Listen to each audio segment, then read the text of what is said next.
I think, Tanya, as long as we work together to have clear objectives about where we want to go, that's the most important thing. The federal government has stepped into a waste and recycling space of, as I call it, real microeconomic reform where we haven't been before.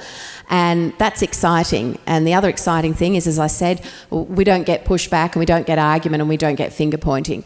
But everything can't be done top down from a federal government level. It starts at your curbside, it starts in your bin, it starts with your local council, and it involves industry. It involves industry that collects your waste, that understands how to sort your waste, and can produce those clean waste streams that will ultimately be part of a circular economy. So critical collaboration is the key.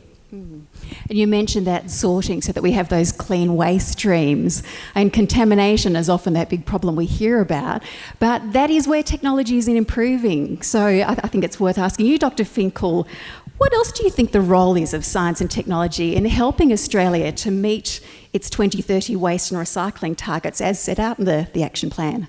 Well, thank you, Tanya. It won't surprise you. I think there are a lot of roles for science and technology.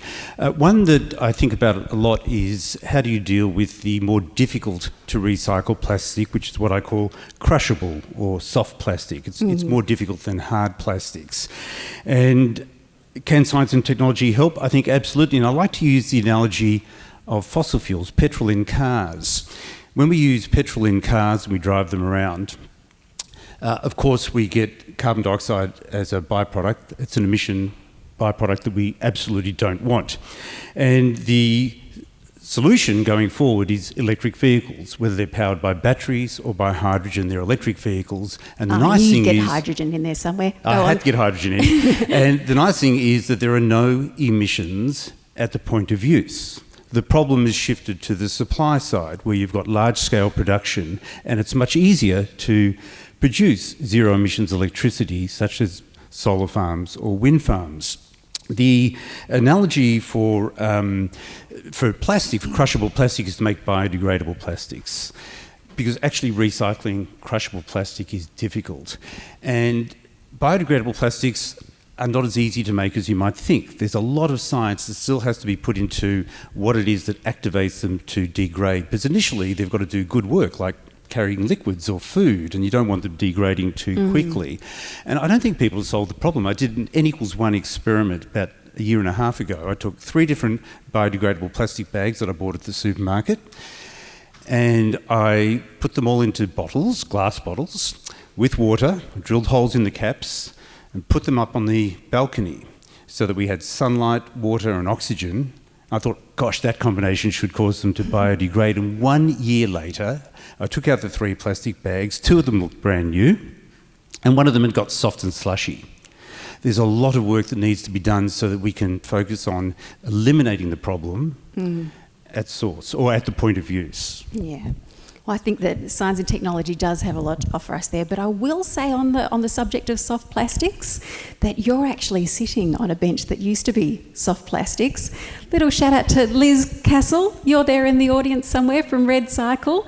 The plastic bag collections that are collected at supermarkets, they get turned into things like park benches by guys like the Replast guys that, yep, there's a wave at the back of the room. So it might not feel soft, but you are sitting on soft plastics. So there you go. But yes, I agree. You know, further research in recyclable plastics that are biodegradable, very important. I also wanted to ask Dr. Finkel, what's the low-hanging fruit, do you think, in Australia? What are our easy opportunities?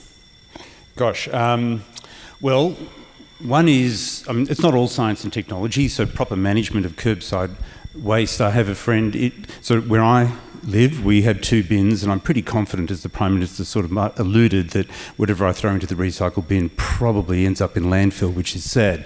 But some of the councils are starting to respond to that, and I've got a friend who was just telling me that they've now got 4 bins, and they've been educated as how to use those bins, so the obligation is on them. And he got dinged last week. He got dinged. So one of his bins didn't get collected. It had a shame thing put over the top of it, a sign put over the top of it, because they send inspectors in advance of the trucks, and the inspector had found in their waste bottles bin, they had left the caps on. Now, you're not allowed to leave the caps on. So that behavioural management, the commitment by council and signalling back to the users, to us, that they're serious about it can make a huge, huge difference. But certainly, another thing, just one more. One of the problems with recycling waste, and this is where technology can help enormously, is just the expense of separating it. Even after you get the behavioural management I was talking about, you're still going to put those waste products onto production lines, and you're not going to get a uniform stream that you can just put into a machine to turn into your recycled products. And it's just too difficult to expect people to sit there and pluck the ones you want into one bin and the ones you don't into another. And this is where artificial intelligence, image recognition through artificial intelligence, I think could make a huge difference going forward. And it's a big opportunity for Australia because in image recognition in particular, we have some very good skilled scientists doing artificial intelligence development. Yeah, exciting. Of course, the recycling, the waste that we put in our rubbish bins originally came into our house after we visited the supermarket, which brings me nicely to you, Sandra. So only industry can design out problematic packaging. What's Nestlé's experience been with this? Thank you. We have been in this journey for quite a while now. The first thing that we had to do is to look at every single packaging in our portfolio and to see what is problematic, what is not recyclable about each of them.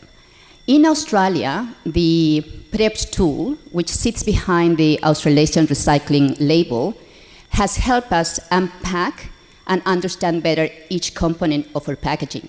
So now we know the material is made of, the size of each piece, if it's too small or too large, won't be sorted properly. The pigments in it, incredible. Certain pigments stop items from being detected. So once we had this understanding, it was critical for the development of our, what I call our strategic framework to address, in general, packaging waste. And the first pillar is to develop packaging for the future. And under this pillar, we are committed to 100% of our packaging recyclable or reusable by 2025. But not only that, we are also committed to reduce the use of virgin plastic by a third. Now, it's super important to understand that for the food industry, the access to what we called food-grade recycled plastic packaging is currently a challenge. Yes. Simply today, there is not enough offer of this material. So a few weeks ago, we made the global announcement to allocate more than $2.3 billion to kickstart a market for these materials, to encourage suppliers to develop it and to make it available for the industry. It's a first step in the circular economy for soft plastics, for example. The second pillar is helping shape a waste-free future. We understand. We are the largest food company in the world. And we understand that having our packaging 100% recyclable is not enough, especially if that packaging is not going to get recycled and transformed into something new. And I was very pleased to hear from the Prime Minister today that this concept of collaboration from suppliers, from manufacturers, brand owners, waste management organizations, and government, we have the responsibility to respond to this new generation, right? In closing the loop of recycling. So I was very pleased with that. In that regard, also, I'm very pleased to announce, or the announcement that we made today about our partnership with IQ Renew to run a trial to collect soft plastics from more than 100,000 homes in Australia. That project or that trial will help us understand how can we dramatically increase the collection of soft plastics and how can we convert, not only divert that waste from landfill, but create some valuable resource to complete this circular economy. Very pleased because I had also had some conversations with other people here in this room, and I'm so excited because everybody's saying, and we can collaborate with this, and we can do this, and it's not a small scale, but I can feel the spirit that we can do this, that it can really be, for one of the most complicated plastics that we have in Australia, to have the circular economy. And finally, pillar number 3, driving and understanding of an embedded behavior. And here is about helping consumers understand how better sort their waste. And again, here, the Australasian recycling label is and will be our ally. By the end of the year, 100% of all the packaging that we locally manufacture here in Australia will be displaying this label, so that we can help consumers know in which bin to put each element. The good news is that more than 70% of the products that we sell here in Australia are made here in Australia. Excellent. So good combination. Now, Assistant Minister Evans, do you think Australians have lost faith in our waste and recycling systems, and how can we restore their trust? It's a really good question, Tanya. My sense is that Australians haven't lost faith in recycling, but their faith has been shaken. To the extent that they have learnt about how much of Australia's waste has been shipped offshore to become the problem of other countries, or to the extent that they've discovered that all the things they've been carefully putting in their recycling bins have all too often been dumped into landfill right alongside their general rubbish. That has certainly got people's attention. But as Sussan said before, I spend a lot of time running around this country talking with many of the people who are in this room, actually seeing the great work that they're doing, learning about the challenges and the opportunities that they see in front of us. And while that certainly means that I encounter a lot of great smells as I visit tips and recycling stations and transfer stations and so on, it also means I can report very honestly that there's a lot of passion around Australia and a lot of motivation to get this right. So I prefer to see the big challenges and the public's growing awareness of them as an opportunity rather than a case of talking about lost faith.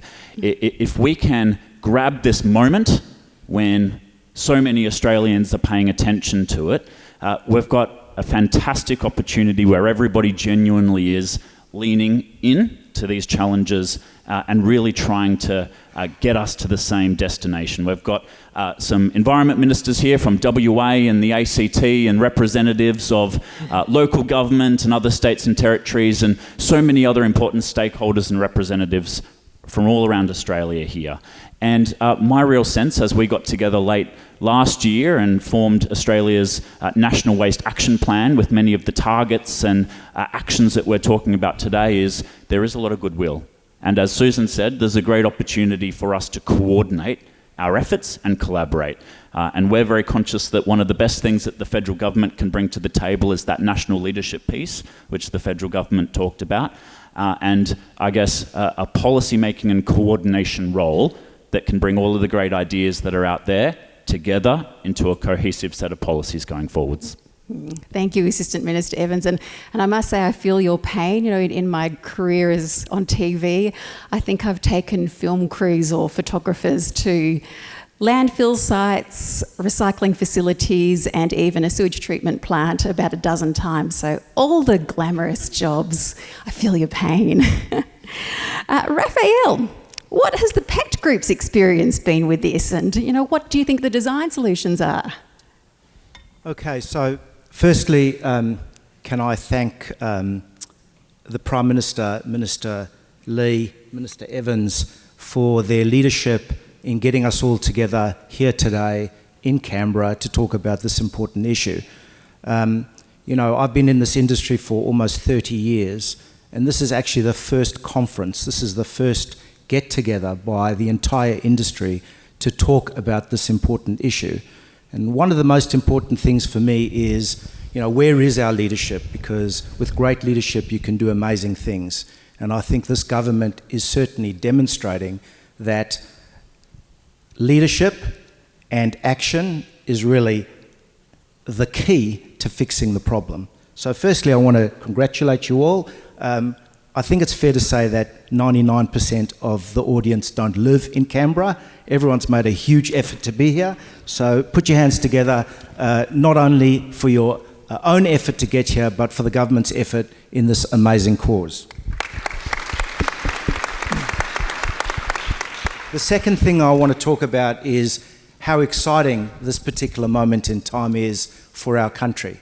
For me and for our business, Pact Group, the key is, and I hope the agenda for the day is, how do we turbocharge the circular economy in Australia? At Pact, we believe there actually is a silver bullet, and that silver bullet is end-to-end solutions. You heard the Prime Minister talk about collaboration. You heard the Prime Minister talk about developing the front end, the raw material, the collection. You heard the Minister talk about how important it is to have industry solutions for the middle piece. And finally, and most importantly, you heard about how important it is to have large sinks for raw materials. I think that is part of the critical thing, and I hope we talk a lot about that today. It's now probably appropriate to start ringing the bell. So I don't know where the bell is. Are you ready to ring the bell? Because yeah. we have a pretty exciting announcement. Before we ring the bell, I just do want to acknowledge there are a lot of people in the room that are very familiar faces that are doing amazing things.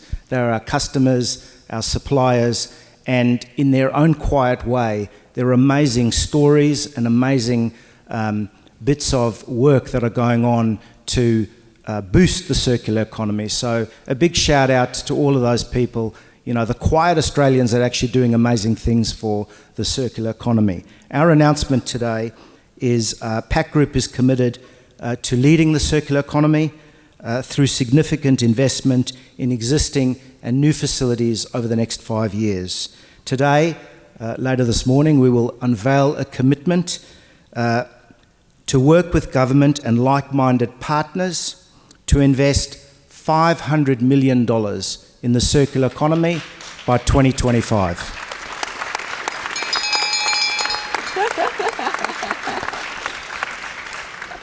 So, you know, we accept that waste is our responsibility, and we accept that it is important for us to play our role. I would just urge everyone in the room, now is time to really take action and to be bold. Thank you. Thank you.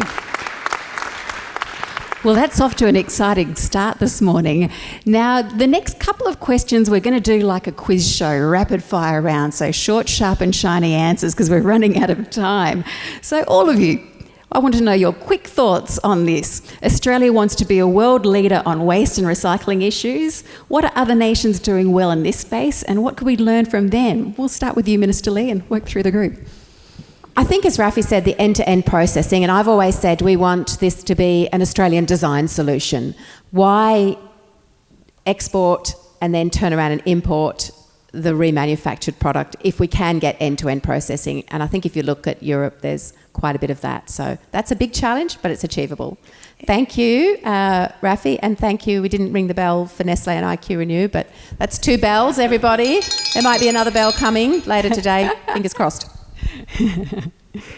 Assistant Minister Evans. Well, look, another big challenge I think out there where we can really learn from some other countries around the world is around the education and awareness piece. And I did just want to give a big shout out to the work of Planet Ark and APCO in relation to the new Australasian recycling labels we're starting to see roll out on all sorts of products, including Nestlé's on supermarket shelves and shop shelves. These are the sorts of very simple, well-designed, intuitive instructions and logos that are going to allow all of those Australians out there who want to make the right decision to be able to make it in that split second when they're confronted with a piece of packaging or a product. They're looking at their bins and they want to know really quickly and with authority, which bin am I putting this into? It's great work, and it's actually going to lead the world if we can roll this out well. Yeah, I thoroughly agree, because I know that that idea has been worked on for decades, you know, back when I was at Planet Ark. Sandra? Well, having lived in Switzerland before coming here to Australia, One thing that I really admire from Switzerland, which makes quite easier for the consumer to really know where to put their beans on, is that there's a lot of standardization in terms of bean colors and where each different waste goes in. So I think there is a good opportunity there, and it will really simplify the life of our consumers to really know where to put their true, and waste. that's starting to be rolled out in Victoria. It's just been announced. So the bin colours in Victoria will match the Teletubbies. So I'll be able to tell my kids that glass bottle goes in the Tinky Winky bin. Dr. Finkel.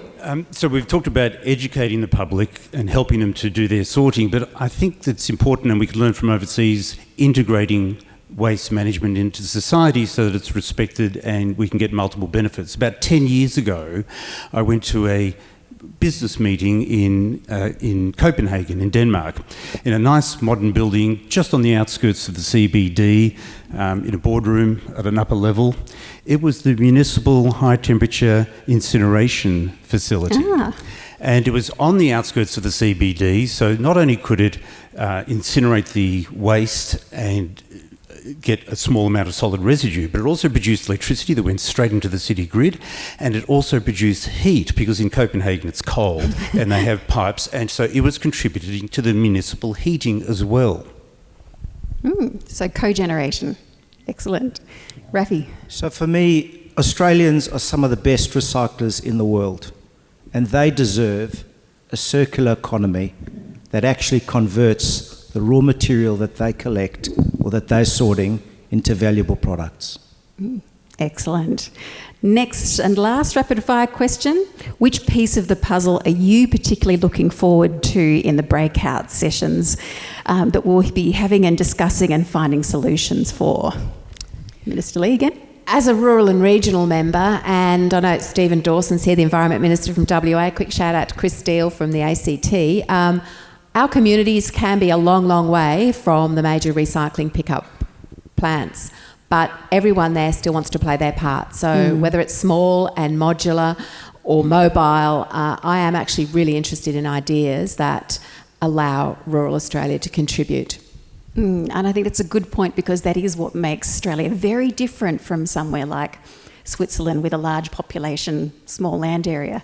Assistant Minister Evans. Yeah, in so many areas of public policy, prevention's often better than the cure. So I'm really excited and looking forward to some of the work that's going to be done around phasing out, designing out, getting rid of plastic and other issues in packaging and products that just doesn't need to be there. And that's an area where a lot of hard work needs to be done by the experts in industry and in our environmental groups and other researchers and scientists. And I think the more we can do to support them in those efforts, the better.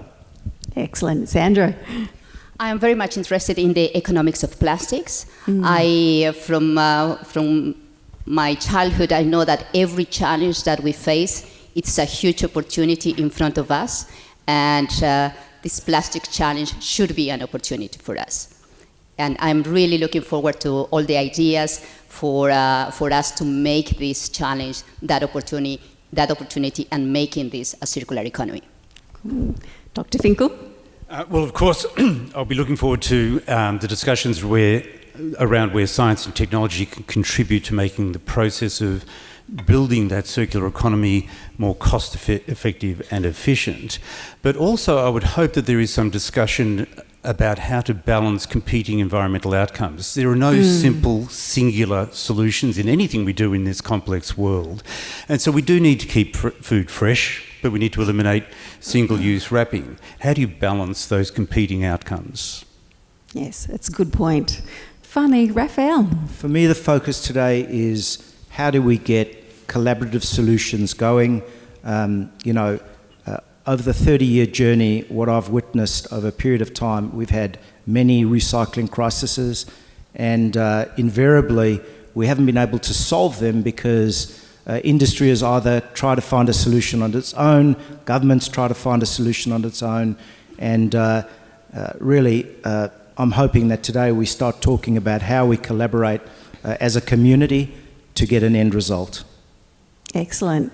Ladies and gentlemen, please join me in thanking our panel.